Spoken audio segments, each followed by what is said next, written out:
in the kitchen right No, we can't hear that.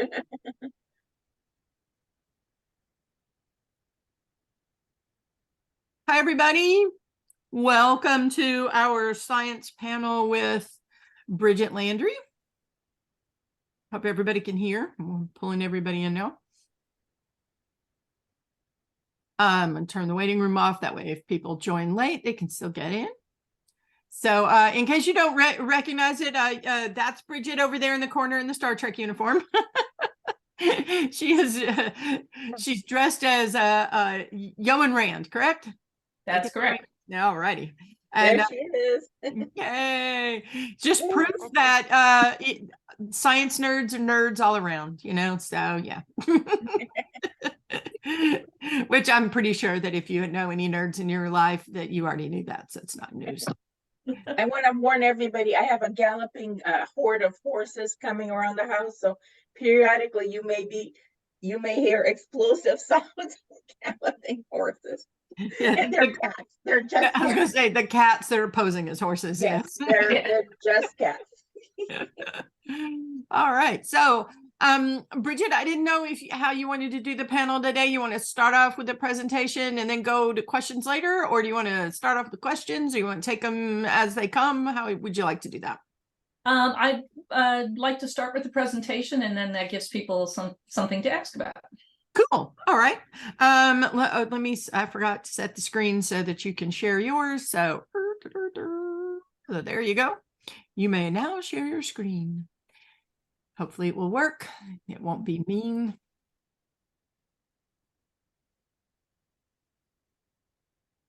It's been about a 50-50 today on whether or not things want to behave themselves with Zoom. So we don't know. Okay. This is more complicated than I thought it would be. It's asking me many, many questions.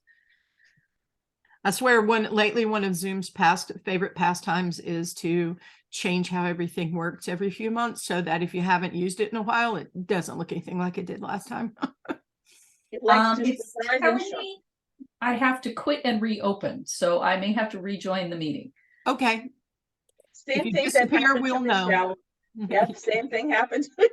Yep. I'm like, oh man.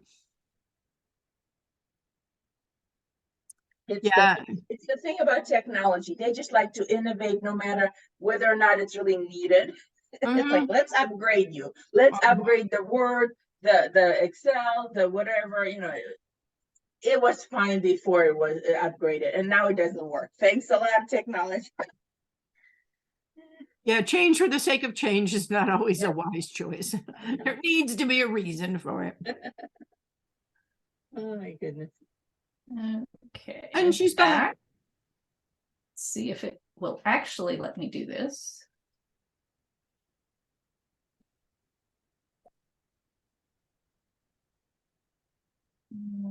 It's not what I want. Huh. Thought it would let me share just my PowerPoint, but it should. You have to open the PowerPoint and then say share the screen. Yeah, it is open. And it's still being a stubborn thing, huh? Yeah. Try. How rude.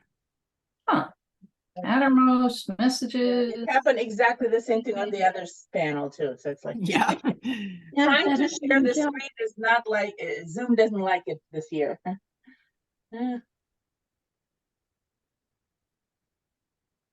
There we go. Something's happening. And no, that's my. There you go. That's my Firefox. That's not my PowerPoint. No, but at least we got something. Yep, we got something. Can you see the PowerPoint now? Or are you still seeing the? Oh, we still see YouTube. Crap. Space, ingenuity.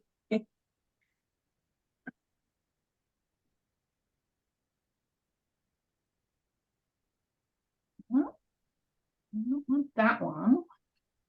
Okay, just a second.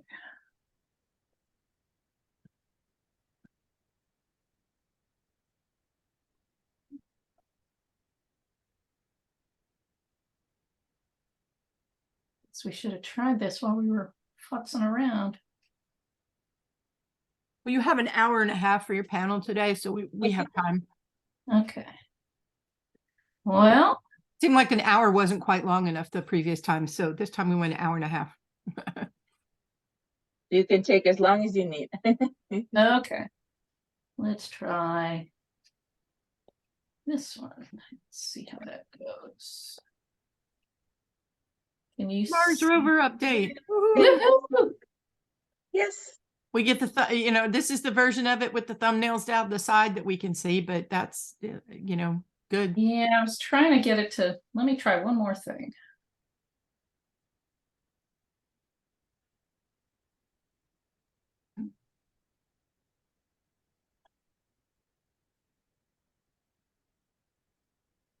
There we go. Woohoo. That the full screen? Yes. Oh, good. This looks like it might actually be the slideshow version of it. Okay, so good evening. It's evening where you are. It's afternoon over here.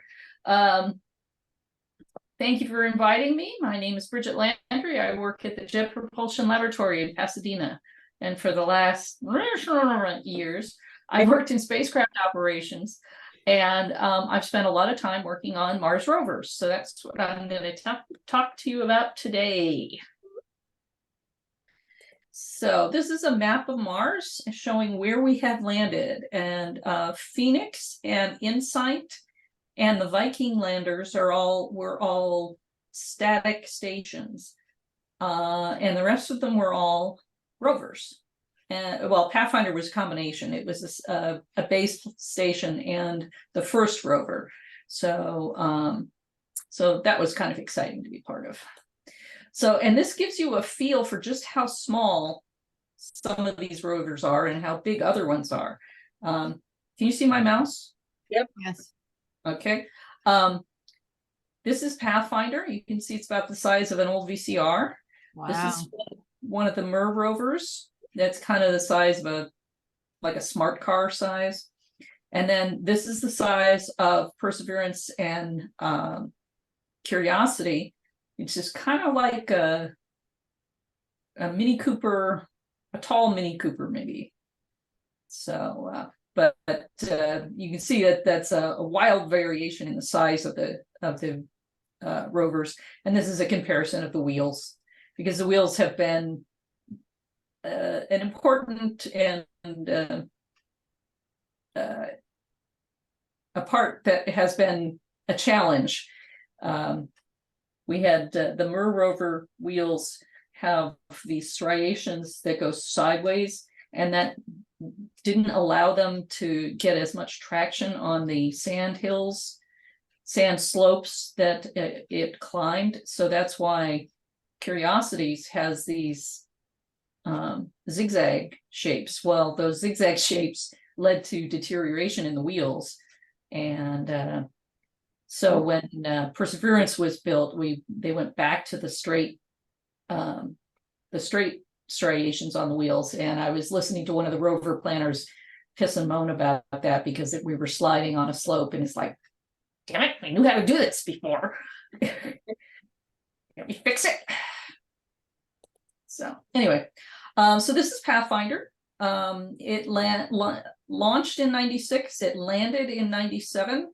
It was the first mission to Mars that was successful since the Viking rovers in the 70s. So that was a 20-year gap between there. And it was also the first of the faster, better, cheaper missions. The cost of the whole mission was comparable to the cost of the movie Waterworld, which you probably has been lost in the mists, quite deservedly so. Anyway, this was the first time that we had a mission that had a rover on it that was autonomously operating. There were rovers on the moon missions, on some of the moon missions, but those were all driven by astronauts. And this is the first time we had one that was actually operating solo, as it were. We are very fond of this 6-wheel drive, 4-wheel steering paradigm, because it allows us to turn in place and to climb over obstacles, at least in relatively small compared to the side of the rover. But it's you're talking about not just off-roading, but off-roading in a place where it's been millions to billions of years since water has flowed in this area. So it's even the smooth areas that we have landed in have been pretty rocky. And so you really need an all-terrain vehicle in that context. We had stereo black and white cameras in the front for navigation. We would take pictures from the rover of the immediate area in front of the rover, and that would be then processed and allow us to plan the commands that would be sent to the rover to go to its next target. Pathfinder's rover was not autonomous. That is, we could not just say, oh, go to this rock. It all had to be, the commands had to be built on the Earth and sent to the spacecraft to make it go where we wanted it to go. We also had a color camera in the rear, and part of the reason for that is that we also had an alpha proton X-ray spectrometer in the rear of the rover. And so we wanted a color imager to be able to take a picture of the rocks that we were going to be analyzing, because the color gives you information about the mineralogical content of what you're looking at. So we needed that color camera to help identify the targets that we were analyzing. So this was the first time that a lander had been imaged by something that was not on the lander. This is one of the rover shots of the base station, and it makes it look bigger because it is so small and so low to the ground that you feel like you're looking up at this enormous thing, and it really isn't. It's only this part of the station is only probably less than 2 feet high. So yeah, it looks much bigger. So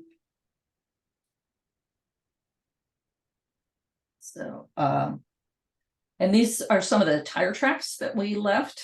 There's actually a lot of scientific information and mechanical information that we can get from knowing what the wheels are made of and how strong they are, and how they then affect the ground that we drive over. That gives us information about how consolidated the surface is, what the grain size could be. Multiple times we've dug with one wheel. Each of the wheels is drivable by itself, so you can lock the 5 wheels and then dig with one wheel to get a feel for just how strong the surface is, if there's a crust, if there's softer material underneath. All of those things can be revealed by how much torque you get on that wheel as you're digging, and what kind of a hole you make, and all of these observations give us much information about the surface that we're driving over. Again, this is Yogi. I'll show you the big panorama of the landing site in just a minute, but this is the big rock that we went up in, one of the first ones we sampled.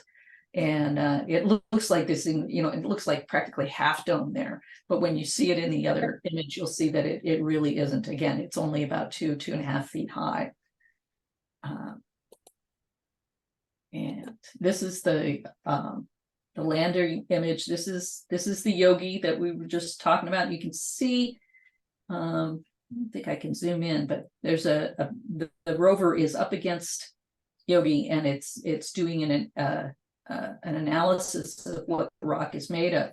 And what this allows us to do by having the instrument on the rover and taking it out to rocks, we can basically calibrate the camera on the lander by saying, okay, this rock, we've analyzed it, we know what it's made of, and we know what its spectral signature is from the pictures that we see that we've taken from the lander.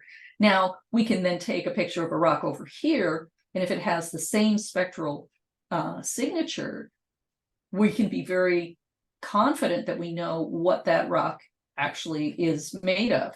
It isn't always as simple from images to diagnose what a rock is made of, but if you can calibrate the imager on site, that gives you a whole lot of information about a lot of different rocks without having to sample each and every one of them. You can make that assumption that if they look the same in various wavelengths, then the chances are they are built the same. So it extends your ability to identify and characterize rocks and soils very extensively, even if you only are able to measure a very few. So, and this is one of the first selfies that was I ever. was going to ask you, Bridget, was the name of that, like Yogi and the other names, are they specially decided by the team, or how do you call it? It was a very technical process. We had a panorama, one of the first panoramas that we took, taped to the wall, and there was a pad of sticky notes next to it. And when you had a few moments, you'd go in and find a rock that hadn't been named, and you named it. That's great. And because we were working Mars time, you may not know that Mars's day is 40 minutes longer than Earth's day. And so we wanted to analyze the data while it was dark on Mars at our landing site, and put together commands to then send to the spacecraft for its activities the next day. So that meant that we had to follow Mars time. That is, every day we started 40 minutes later, which is basically like being on permanent jet lag. And it is extremely disorienting. It is, I have to say that going to science fiction conventions in my youth was a good training for this sort of work. Knowing when I was no longer safe to be commanding and when I needed to take a break. And so that's how it got to be. The first one was that Yogi actually does look like Yogi Bear turned away from and that started the cartoon, the use of cartoon characters. And I don't know if you guys remember a show called Space Ghost. That was a cartoon, and apparently Space Ghost was very offended that we hadn't named a rock after him. So we had to go back and name one. It's in the name, Space Ghost. Why wouldn't you use that? So I found that entertaining. So anyway, this is a picture of the lander taken by the lander, and it's not a very sophisticated selfie, but it was the best we could do at the time, and started the trend, as it were. And this gives you a path of where we went with the rover. And given that it couldn't stray too very far from the lander, I think we did some pretty good work in sampling all the different terrains around the lander, and even getting stuck a couple of times and managing to get ourselves unstuck.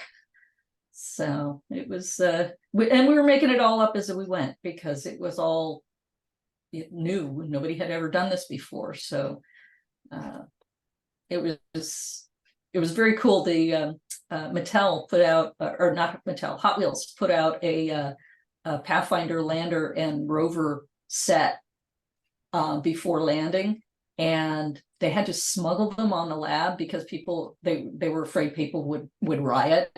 And but months before, the Hot Wheels guys came and were talking to the Rovers guys, and the Hot Wheels guys were going, "Oh my God," they were geeking out. "I'm talking to real, people who are working on real space programs." And all the Rover guys were geeking out because, "Oh my God, I'm talking to the Hot Wheels guys." So mutual admiration. what I didn't tell you about Pathfinder and is the unique landing system that we used, and it was also used on Spirit and Opportunity. And again, this was faster, better, cheaper. We were trying to find ways to land the spacecraft in the cheapest way possible. So we invented this airbag situation. Those airbags are made of Kevlar because you're landing on volcanic rocks. And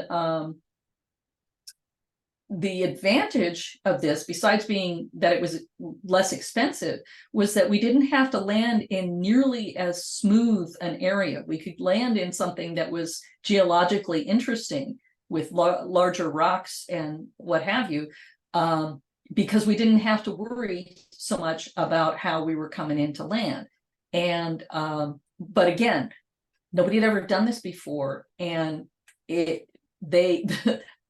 spacecraft team had to keep coming back to the operations team, and they kept stealing our money because they had to keep redesigning these airbags to make them work. And finally, my boss pulled out a squirt gun the next time the big boss came by and said, "No, you can't have any more. We're cut to the bone as it is. Figure out a way to make it work." Thank goodness. So anyways, since it worked so well, Pathfinder bounced 17 times. They used the same tool to land Spirit and Opportunity. Now, Spirit and Opportunity had a similar sort of payload, but it was all rover. On Pathfinder, it was a base station with this very small rover, and on Spirit and Opportunity, the entire thing was the rover.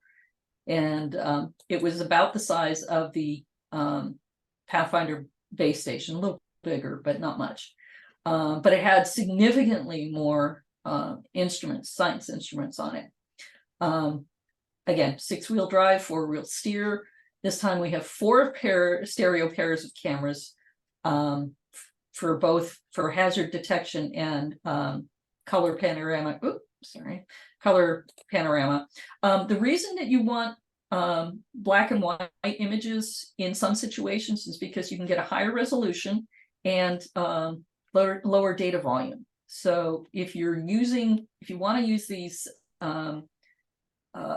for navigation, you want the highest detail you can get, but you also want to be able to get those images down quickly. When you plan the activities for these spacecraft, what you're doing is you're saying, okay, anything that I need to act on the following sol, I need the data to come down early in the day. So you have to plan all of those activities early in the sol you're talking about. And then after that decision, what we call the decisional pass, when that data comes down, other activities can happen, but you're not going to see that activity until the following sol, which means that you can't act on it until the day after that. So, and I'm using sol as the duration of a day on Mars surface. And we found that it was too confusing to try to say, well, do you mean a Mars day or an Earth day? So it was a sol on Mars and an Earth. And if you say day, then you're talking about Earth time. So I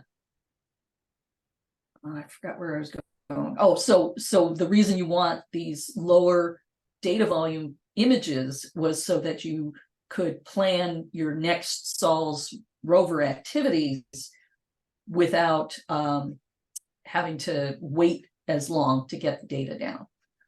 So then we also had a thermal camera for IR measurements. We have a microscopic imager, which we did not have on Pathfinder, another APXS for chemistry, for elemental chemistry. Now, APXS will give you elemental ratios in a target, but not mineralogical ones. So the spectroscoper, the Mouse-Bauer spectrometer was helpful, and the spectroscopy tools were helpful to make that jump to mineralogical identification as opposed to just elemental identification. And we also had a rock abrasion tool, and that was used, as I said, with Pathfinder. We had scraped rocks with the wheels, and I don't know if you noticed, they had spikes on them, like you know, chariot wheels. But for this, we wanted something more controlled, so that we had a robotic arm, and that had the microscopic imager and also this abrasion tool. And the thought was, first of all, that helps you to identify how hard the material, the rock is, but it also, if there's a crust on the surface, and as we know, Mars is very dusty, having that abrasion tool would clear out some of the dust, so that you're seeing the actual rock as opposed to any kind of deposition on top of it. So why are you not moving? Huh. Oh, there we go. And this is a shot from the rover of the arm in action as it's deployed onto a target to do an analysis.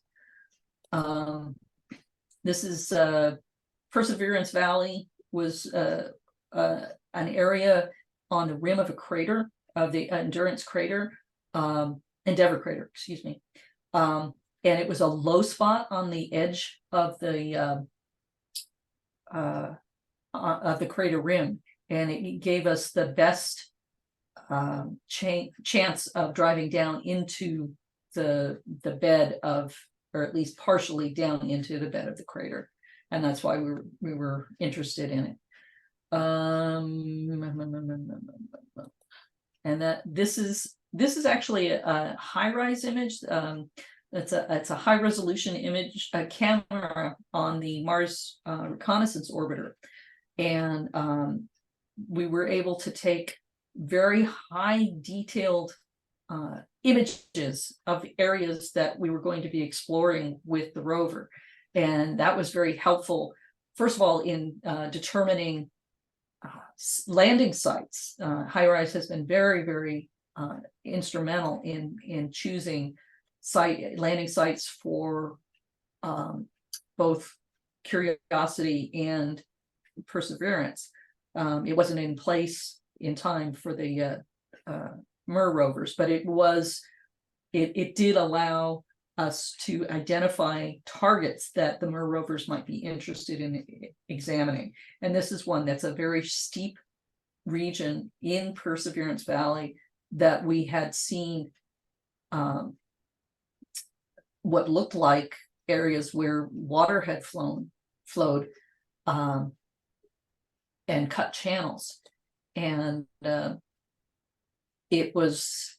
we actually were also able to catch some flowing material in action, but that's on the orbiter talk. So, but so this is one of the things that we wanted to determine: was this formed by water, ice, or wind? Any of those three could have formed these features, and by putting and we can't tell the difference from orbit, but by taking the rover there, we can then determine by the absence or presence of hydrated minerals or other physical features that would help us to determine which of these processes had made these channels.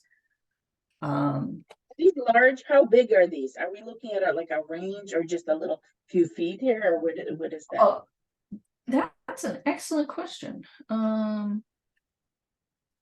it looks like it could be anything. It could be a cliff or it could be just a little, I don't know. I don't want to just off the cuff say something, but I get the impression it's more of a cliff than a short, if nothing else, because just because of the resolution of HiRISE. Right. Can't get too small. I mean, we can image the rovers from HiRISE, and you can identify them, but it's very it's very grainy at that level.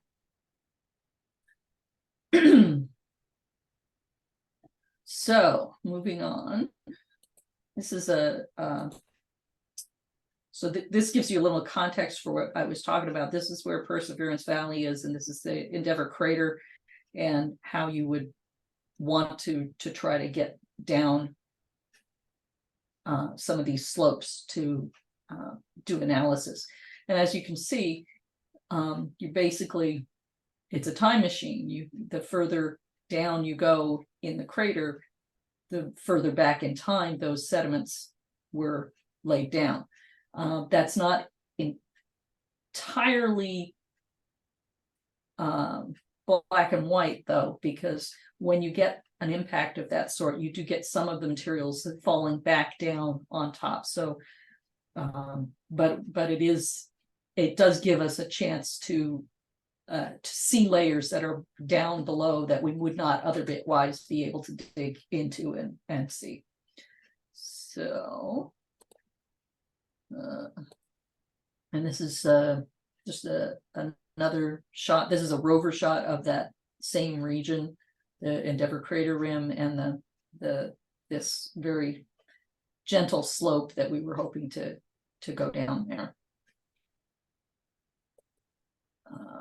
And this is the pictures from the rover taken from that Perseverance Valley into the floor of Endeavour crater.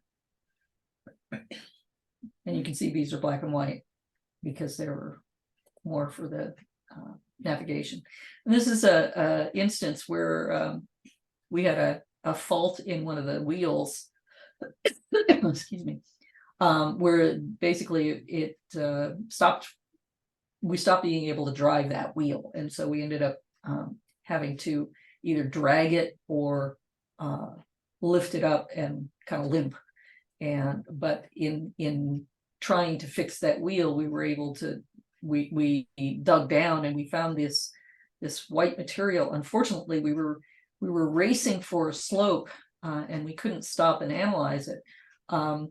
The MER rovers and the Pathfinder rover were solar powered, and so we were coming on to winter in the landing site, and we needed to park the rover on a south-facing slope to ensure that it would have enough power to last through the winter. And so, unfortunately, we weren't able to stop and analyze what this was, which is kind of, it's kind of frustrating. You go all this way and land a rover, and you're doing all this science, and then you can't answer all the questions. You can't stop and look if you want to continue. So it's frustrating. No, could it be some kind of a white snow there? It could be salts, could be like gypsum, some sort of soft metal, mineral of that sort. A lot of possibilities. We were stuck while we were trying to straighten out the issue with the wheel, and so it was called sprained ankle was the area. So this is a panorama from that site, and you can see that we're on a slope, but we were trying to get to where we would not be too shaded by surrounding slopes, and thus not have enough power to keep ourselves warm. By the end, it was a lot less functional. We went from 4 steering wheels down to 3 steering wheels, down to 2 steering wheels. The thermal camera gave up the ghost. The spectrometer gave up the ghost. But we kept going. Our rovers have been extraordinarily robust. Pathfinder was the rover itself was only supposed to, its main mission was 7 sols. And when the base station died at 87 sols, the rover was still running. So it was over 10 times longer than anticipated. For the MER rovers, their prime mission was 1 year, Opportunity died after what, 15, 16 years. So, but along the way, little things go wrong. It's, this is a harsh radiation environment. It's a harsh temperature environment. And we So we're don't littering have, Mars. We're literally littering Mars with old junk technology. we are doing that. Right after it dies out, we just leave it there and it stays. And Yep. I have to say, I was very excited when I read The Martian and he went and picked up Pathfinder. I was Oh, I yeah. was squeeing very hard at that point. So I was talking about the rock abrasion tool, and this was one of the rocks that we wanted to take a look at. This yellow square is this square here, and so we actually broke this rock by trying to abrade it. And again, that's gives you information about the internal structure of the rock, that it was not that it fractured on those lines, that it fractured as opposed to just being ground down. All of those things give you information about the history and the structure and the mineralogical and content of the rock. So this is Sol 4,000 something, was February 17th, 2019, and its Twitter account said, "My battery is low and it's getting dark." What was happening was that there was a dust storm. It was not violent, but it was large and dense, and so it was a double whammy in that not only was there less light getting to the rover, but the deposition of that dust on the solar panels meant that even the light that shone on it was not getting through to create power. And so that was, and the last message that we sent to the rover was Billie Holiday singing, "I'll be seeing you." So we anthropomorphize these rovers, and you got a problem with that? But these are the last two images we got. This one is stretched very hard to show the different light levels, and this is more raw image, and that's the sun. That's what we're imaging there. okay. So moving on to Mars Science Laboratory. Now this actually landed well before Opportunity died, but this was a much different. This was a Cadillac to a RC car compared to the other rovers, and as such, it couldn't use the same landing system that Pathfinder and MER did. And so we had to invent yet again a whole new way of landing on a planet, and that's how the 7 minutes of terror came about. So we came in and we had a I thought this started earlier. We had a back shell that took most of the heat as we were landing, and then once we got through most of the atmosphere, or once we had slowed down to a certain point, we deployed another parachute and dropped off the back shell, and then ratcheted the rover down on this. And these are actual images. The images before that were and these are artist conceptions of what was going on, but those few shots in the middle there were actual images from the rover. In any case, we've got this powered stage that then lowers down on a tether the actual rover, once it lands, it clips the tethers, and the landing stage jets off so that it doesn't land on top of the rover. Part of what was the point behind this is that all the exhaust from those landing jets contaminates the landing site. And so that's one of the reasons why it was done this way. And it allowed us to land in an area that was not necessarily as smooth as might, for example, the Viking landers had to have very smooth landing sites, which meant that in some ways they weren't as geologically interesting. So Curiosity had the advantage of being able to land in a rockier area and being able to move. So it could go and seek out rocks to analyze. So, okay. Now, again, way more complicated rover. Again, still six wheels, 4 turning, but now we've got cameras on masts and radiation detection, and we still have the APXS, and we have MOLI imaging, which was a mineralogical camera on the arm. We have a drill, we have a scoop, we have a brush, we have sieves, we have freaking laser beams. We have several different cameras and a chemistry and isotopic sample analysis. We have mineralogical analysis. We were able to look for subsurface hydrogen, which indicates if there's subsurface water. And we also had a weather station, the REMS weather station.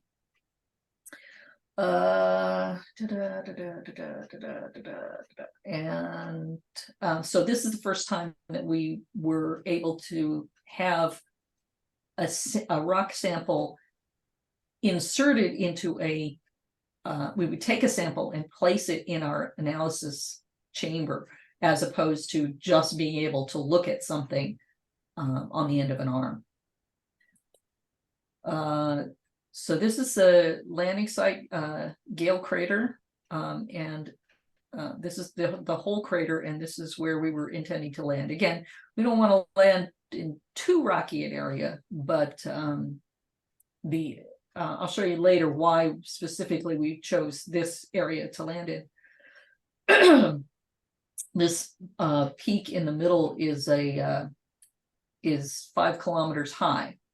So this is not a small feature. Right.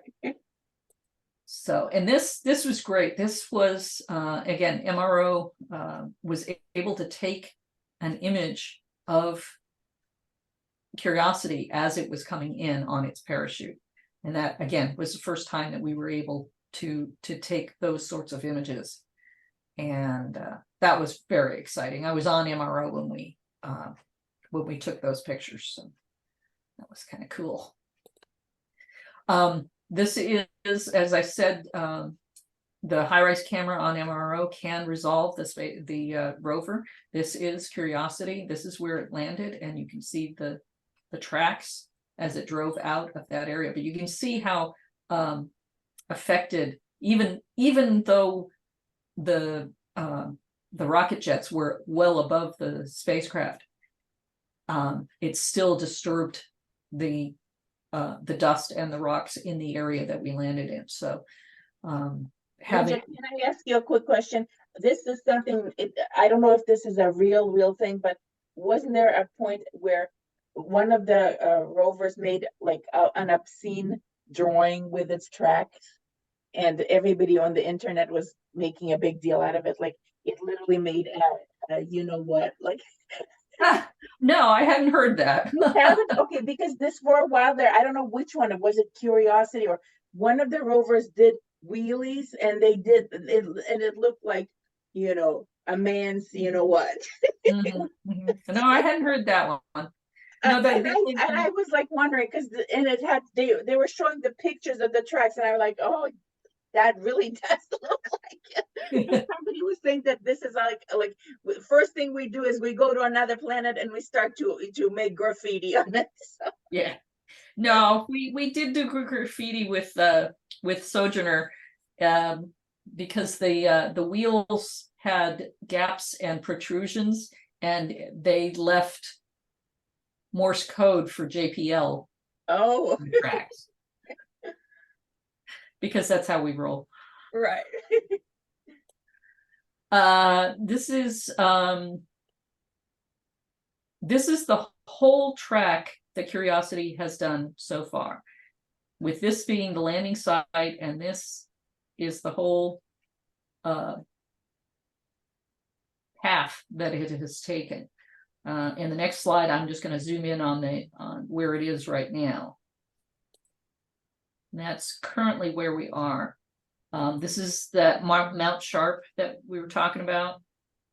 We've come through this kind of flat and rocky areas, and now we've negotiated some more tricky terrain here. And this is what this is why we chose where we chose. From the orbital analysis of this area, we can determine that this was an area that had standing water for some substantial period of time. And we can determine this by knowing that this hematite unit, these are all minerals that are only laid down in water. Oh, wow. The clay unit is in the presence of water, which means it doesn't have to always have water, but it has to have access to water. And then the sulfate unit doesn't require water at all. So what we're looking at here, this is just it's not really this steep. So by driving up the side of this mountain, we would be able to sample all of these different environments and determine and get more information about the time when there was water at this site. So we have recently just come into where we're now seeing some of these sulfate units, and that's after over 10 years on the mission. So was this like a basin of an ocean, maybe an ancient, not an ocean, probably a large inland sea. Wow, that is just amazing. So this is one of those ridges that we were crossing, is Vera Rubin Ridge, and this is what it looked like as we were approaching the ridge. And this is where we were planning to go without being able to go over this terrain. We had to go around it. And this is from up on the ridge, shooting back down to where we had come from. So,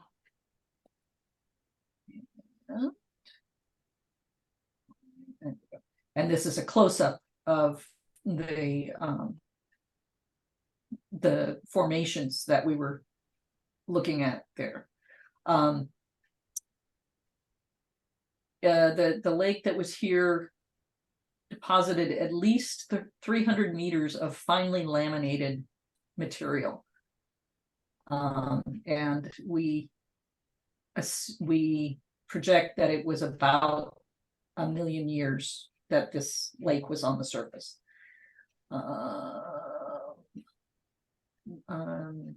This image was made with 70 images put together, and it was taken in 2017. That's incredible. This is again an MRO image, a high-rise image. We caught a dust devil. The white is the actual dust devil, and the black is the shadow. So, but being on the ground, sometimes we can actually see them in action. Oh my goodness. So that's an actual, like a dust swirling like a little mini tornado. Exactly.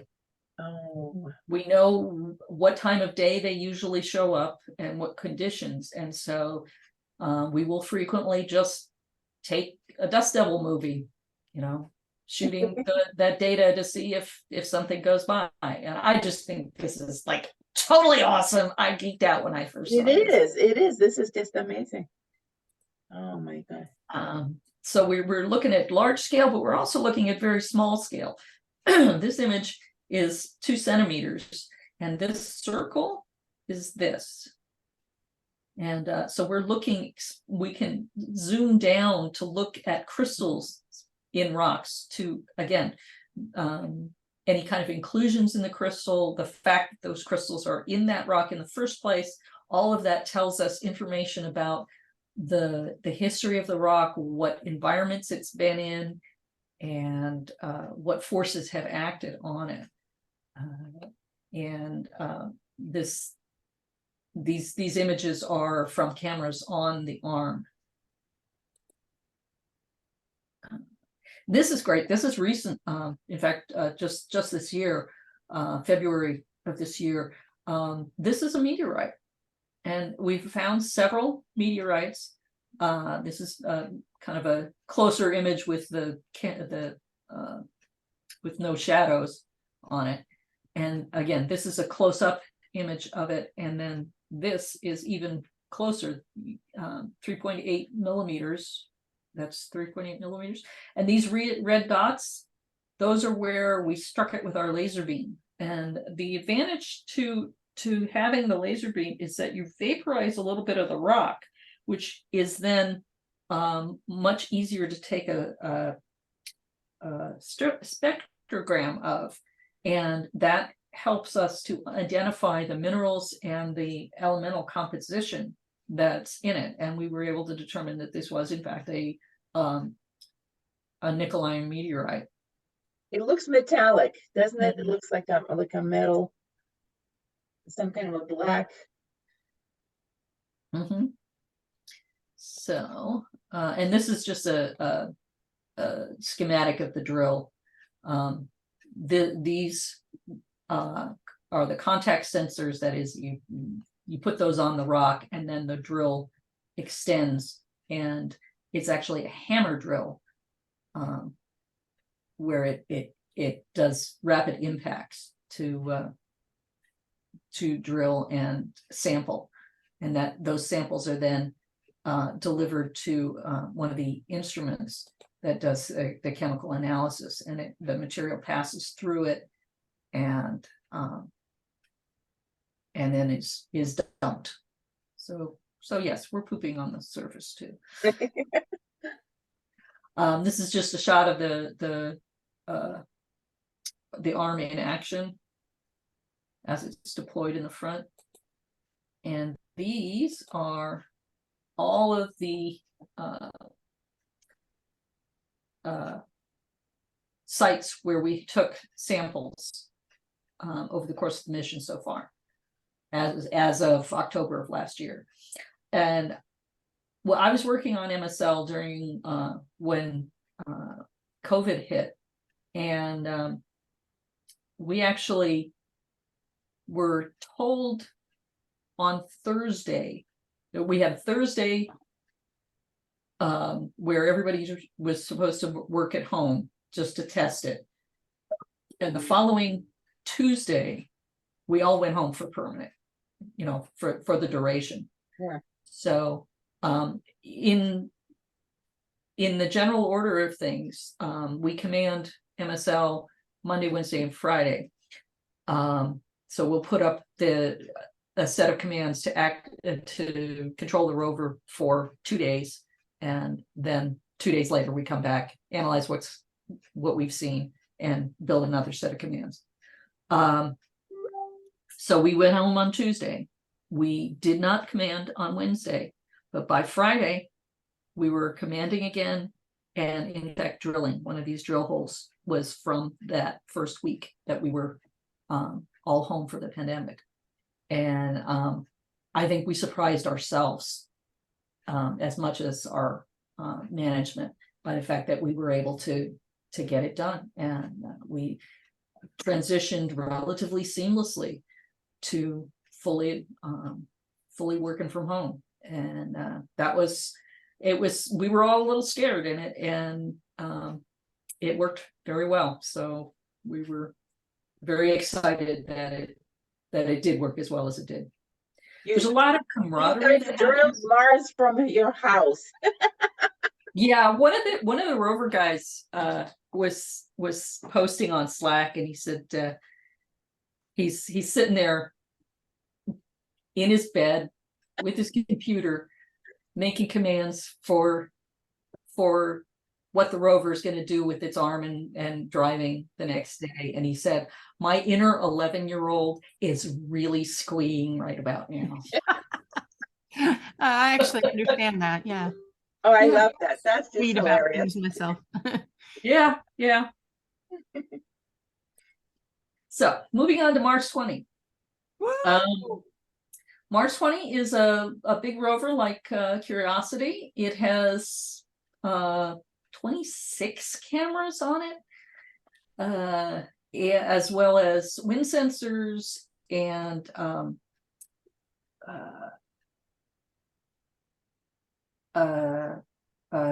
MOXIE is an experiment that will take carbon dioxide and produce oxygen. The idea is, if we ever send humans to Mars, it'd be a hell of a lot cheaper to make the oxygen there than to have to schlep it with us. Yeah. So this was a proof of concept. And RIMFAX is looks for subsurface water. What else? And in addition to the imager and the sampler on the analyzer on the arm, we have a sampling system.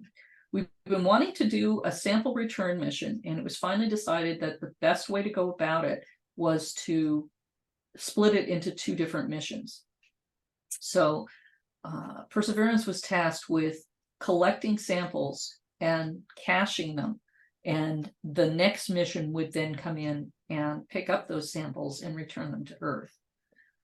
We felt by splitting it out like that, we could take the challenges one by one and give the return mission more time to develop the technology that it's going to need to return those samples.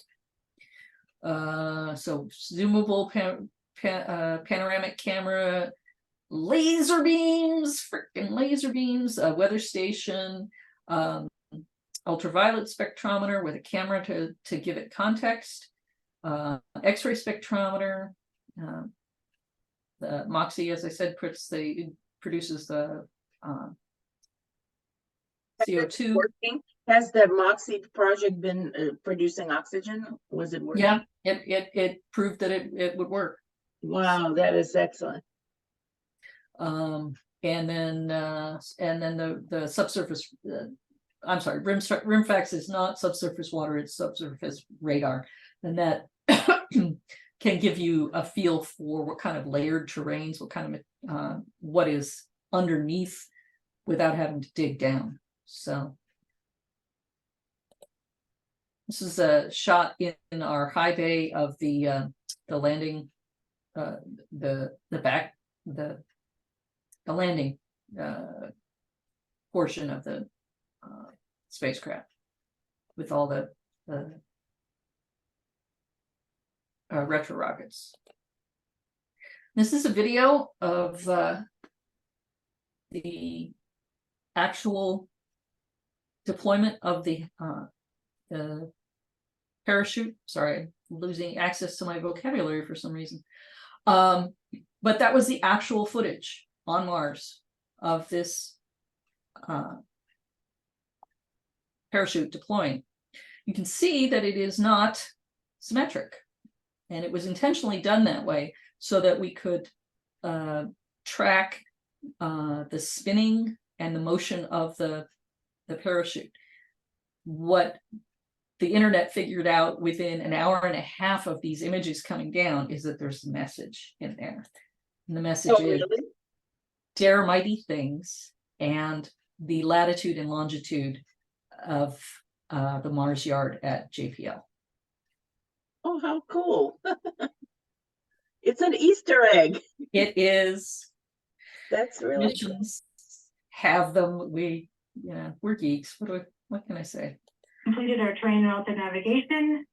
Current speed is about 30 meters per second, altitude of about 300 meters off the surface of Mars.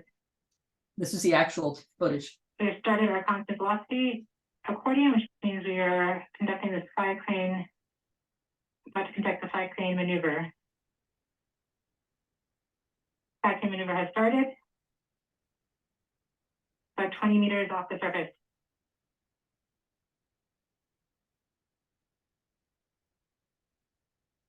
We're getting signals from MRO. Tango Delta. Touchdown confirmed. Perseverance safely on the surface of Mars, ready to begin seeking the sound of past life. You know, I think I watched some of this. You guys live streamed it, didn't you? We did indeed, and it's Yeah, been I on the think I internet. saw some of it. This is great. I watched it live when you were doing it. Yeah, we all did. In fact, we were not allowed to be on the lab because they were trying to. Well, this was during the pandemic.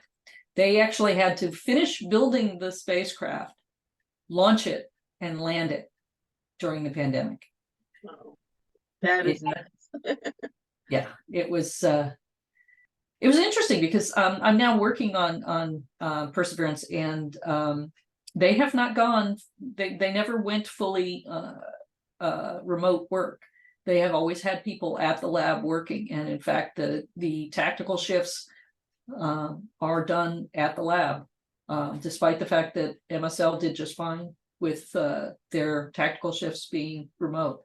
Now, to be fair, MSL had been on the surface and operating for 8 years by the time they had to go fully remote. So I understand some of the concern, but anyway, I just thought that's a lot of this stuff is still on the internet. So if you want to go into But this is great. I remember seeing some of this. This is so cool. remember why I put that one in there. We are starting the straighten up and fly right maneuver, where the spacecraft will jettison the entry balance masses in preparation for parachute deploy and to roll over to give the radar a better look at the ground. They're in the wrong order. Oh, this is the Application same. indicates pursuit deployed.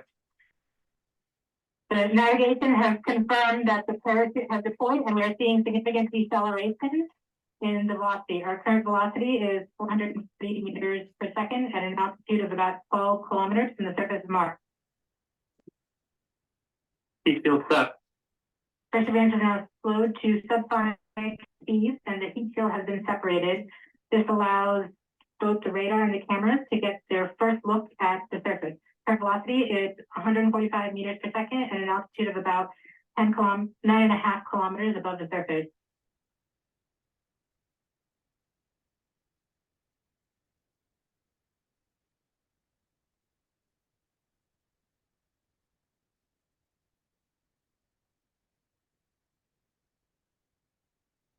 Nav filter converged. Velocity solution 3.3 meters per second. Altitude 7.4 kilometers. Now has radar lock on the ground. Current velocity is about 100 meters per second, 6.6 kilometers of the surface. It's interesting to watch as the ground gets Perseverance closer. is continuing to descend on the parachute. We are commenting on the initialization of terrain relative navigation and subsequently the timing of the landing engines. Our current velocity is about 90 meters per second at an altitude of 4.2 kilometers. So this is 4.2 kilometers above the surface. That's amazing. Yes, Alex. There's confirmation that the Landry vision system has produced a valid solution and part of terrain relative navigation. What I mean. CPA is nominal. We have timing of the landing engine.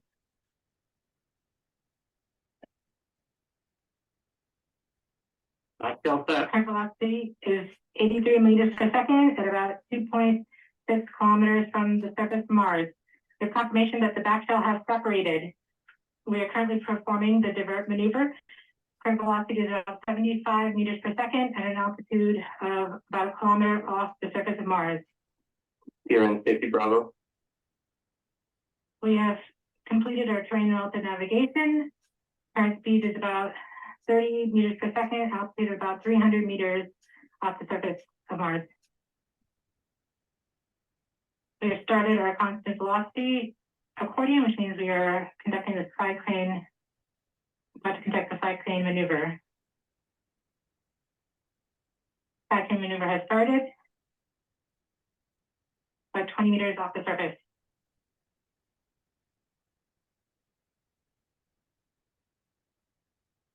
We're getting signals from MRO.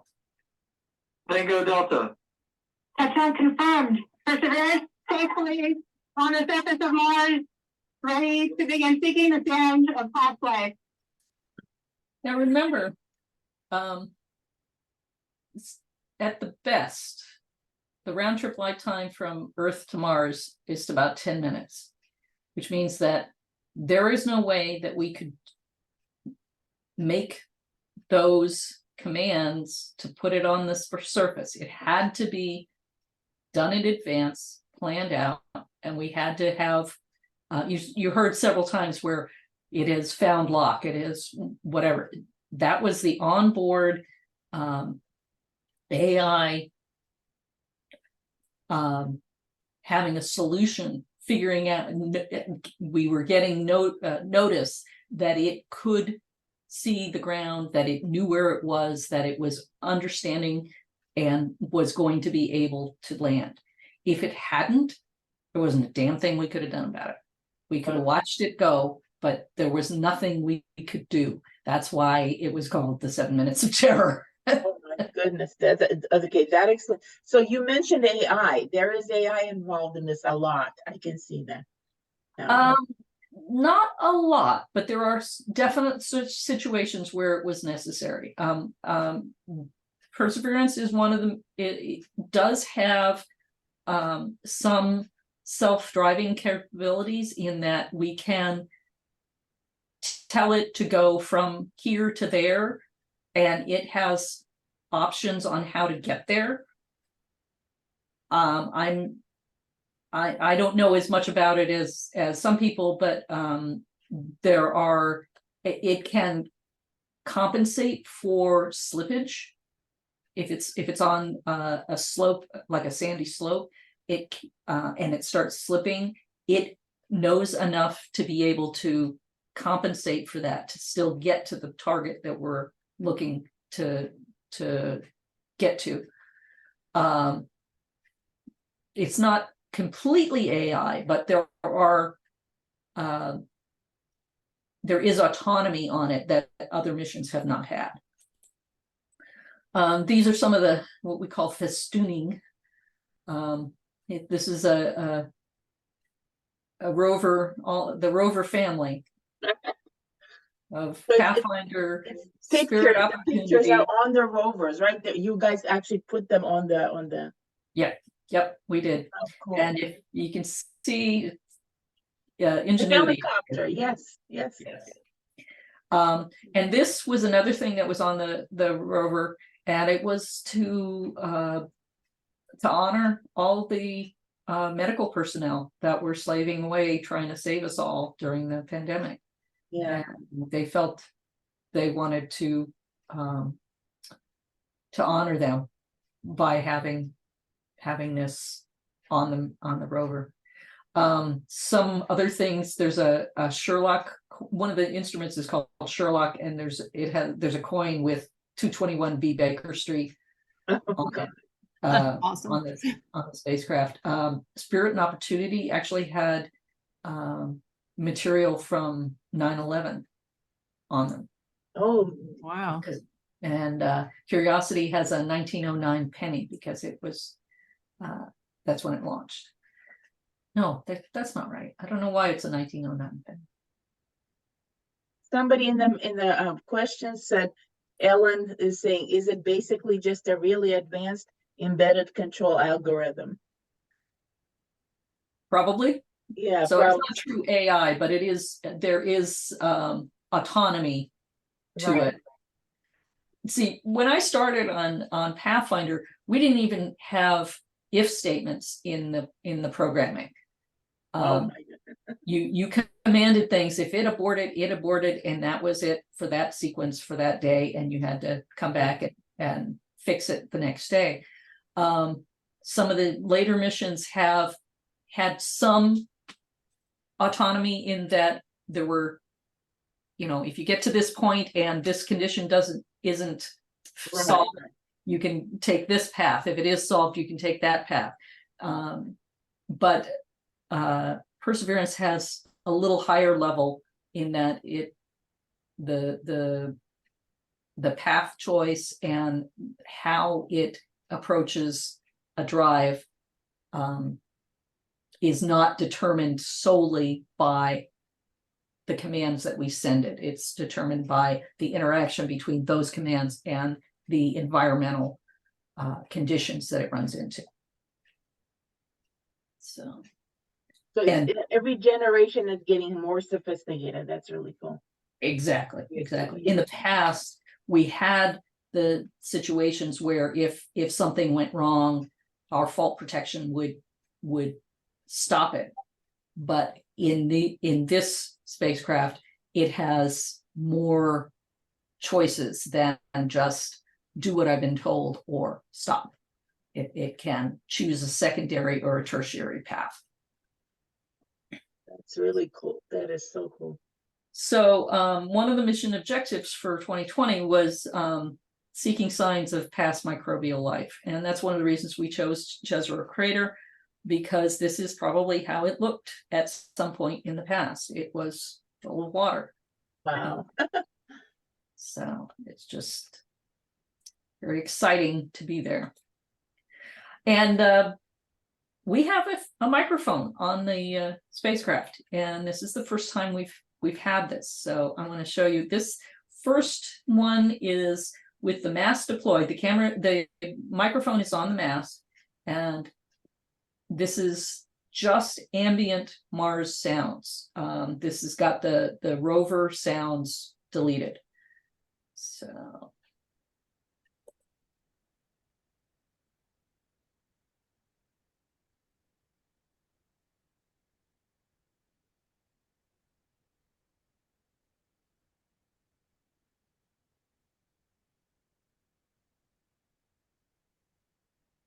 I don't know about anybody else, but I don't hear anything. oh, you don't hear it? Yeah, it sounds like silence. Oh, it's what I'm hearing is like wind. You know what I think it is? It's probably because your screen is screen sharing. It may not convey that. Okay, well, let's try the next one. That's too bad. Can you hear that? Little That's tick, it. tick. That ticking? Yeah, yeah. I think That's the frickin' laser beams oh, vaporizing rock. And this you'll be able to hear. This is sound while the rover is rolling, while it's moving.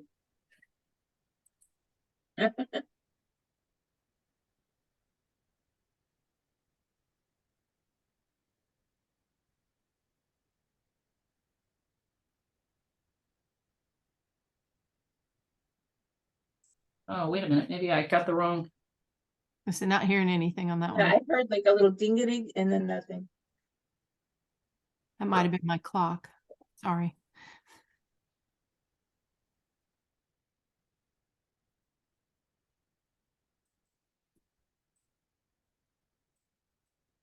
Yeah, it could be again the screen shares. It's just weird. You don't hear that?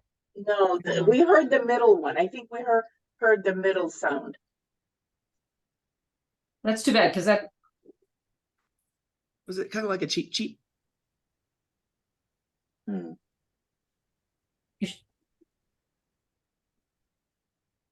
Yeah, for some reason I can't hear it. you can't hear that. Yeah, I only heard the middle one. When you played the middle one, that worked. That's too bad, because this is really loud, and it's got metallic sounds as the wheels go over targets and such. So, Darn. That'd be but cool. the sounds are out in the internet, so Yeah, we can look them up. But this is really cool. I mean, the fact that you have, I know that there have been some sounds taken of the wind on Mars or whatever. So, this is more something to look for. This is great. okay, now we're coming to the helicopter. So the helicopter rode in the belly of the rover and then was deployed underneath the rover, and we then drove off and left it. And we are not allowed to get within like 100 meters of it, for the risk of it interfering with us or us interfering with it. So, but you can see it dropped 2 legs down, then 2 legs. Yep. It swung down, dropped the legs, and then we drove away. And you can see in that last shot, you can see the rover tracks on either side. Mm-hmm. And this is a selfie with the. This is as close as we were to Ingenuity, and so it was designed for 5 flights. We have now completed 51. Oh my God, It has flown a total of 7.3 miles, although most of it will fly out and then fly back.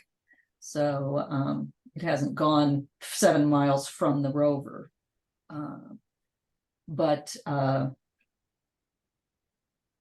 And the total time we've been in the air is over an hour and a half. The original plan for it was the 90-second flight duration, and so we've had significantly longer than that. The flight distance was expected to be 980 feet, 300 meters basically. So we've clearly been well beyond that, and the distance or the altitude was planned to be 10 to 15 feet, and we have significantly exceeded that at 59 feet. So once again, we over-engineered it, but you know what? It worked. Again, this is another shot of what Jezero Crater and the Delta might have looked like when it had water in it. This is the path where we have been, and so you can see here we actually did kind of a loop, and then we went back around, and so we had seen a site that we thought we wanted to sample, and we didn't. We chose not to, and because we saw something that we thought might be superior location to sample. And we finally decided later that we did want to go back and sample it, and we nailed it. We got exactly where we wanted to be. The final adjustment was only like 10 centimeters when we got there back to where we wanted to be. So we're not too shabby in the navigation department. Fortunately, I'm not on that team because we would be hopelessly lost. As I said, we have a weather station. So we have my friends in Minnesota always contact me when it's colder in Minnesota than it is on Mars. They think that's pretty funny. Only -3 F. That's not bad. It's not But bad. that's the high. Yeah, but still, even so, that's not bad.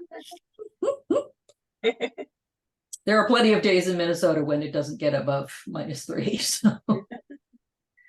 So this is the temperature for the last week or so. Wow. And so it's as current as now. Wow, that is great to know. Mm-hmm. Cool. And this is as I said, we collected samples in various places, and originally the plan was to kind of pile all the samples in one spot as the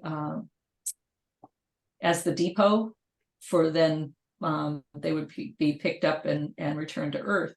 But with the success of Ingenuity, they have actually planned to do 2 helicopters on the sample return mission and use the helicopters to retrieve the samples.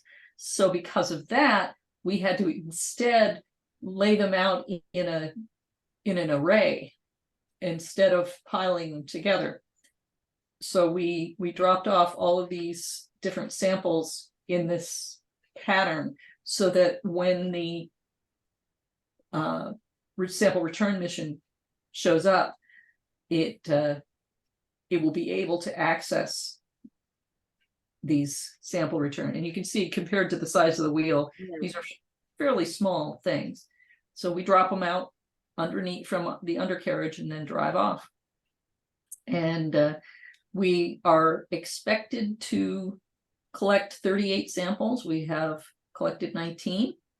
And of that, the vast majority are rock cores, but we do have some regolith, that is soil samples, and there's several atmospheric, that is just a tube of air to give as a like a control what the environment is like. And this is information for if you want to learn more about all the different Mars missions. Curiosity and Perseverance both have Twitter accounts, and their web pages are updated fairly frequently to keep you up to date on what the latest activities are. So I'm open to questions now. This is really cool.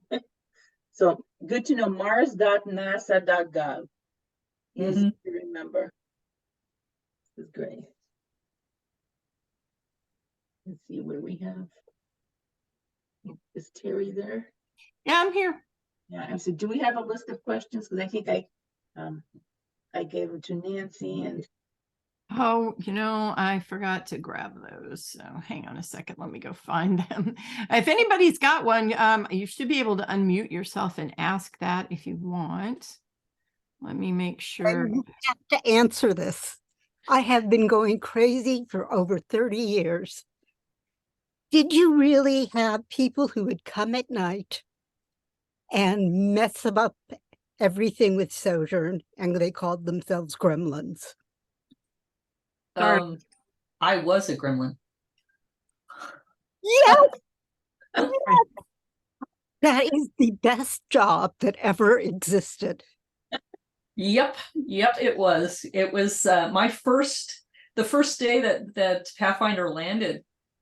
I was supposed to be sleeping while the landing happened because I was supposed to come in after the first data came down and help build the commands for the next day's activities. And, like you could sleep through that. So I ended up going in even though I wasn't supposed to. They were not happy because they didn't want us to be tired. We had all these cameras, CNN was there, and it was very strange being on that mission because it was the first time that they had really opened up to the public. And so, you'd be in a meeting, just in a regular meeting, and a camera crew would come through, and you're just presenting your stuff and doing discussions, and CNN wanders through and takes video of you, and then they wander off. And the one thing I regret is that I did not wear my Marvin the Martian slippers to work. here's a question I found. I found the question. One is, how important are Mars landers for establishing an eventual Mars colony? Essential. Yeah, so this is, you need to have this, right? This is kind of what I thought. Yeah. We will never take humans somewhere we haven't sent machines. Right. There's a lot of things that only humans can do, but machines can give us a lot of information to keep the people alive. Moxie is an example. Can we actually produce oxygen from the atmosphere at Mars? We have proved that's the case. Clearly doing the same thing with water would be something that we would want to determine. Like to make water yourselves, right? Right. Rather than having to schlep it with us. Right. Yeah. Wow. And, and just to take pictures of the landing site. You don't want to land somewhere blind. We have quite a lot of the Martian surface mapped at very high resolution. We don't have everything, even though MRO's been up there forever, because to get it that much at that much detail, it takes a long time. I mean, MRO has I think it's a 13-day repeat cycle, so it comes over the same spot on the surface every 13 days. But still, you're taking, a planet, even a small planet, is a lot of terrain, and there's no oceans to block out. So we're talking all terrain that we would have to measure and image. And so, yeah, it is essential, absolutely essential, that we have robotic exploration. There is some division in manned versus unmanned missions, and I think that that's a manufactured issue, because there are things that only machines can do. There are environments that we simply can't send humans into. And yet there are things that humans do vastly better than any machine designed. So it's not an either or, it's a synergistic and symbiotic relationship. We need both. And what's the next step at this point? So you have these rovers out there.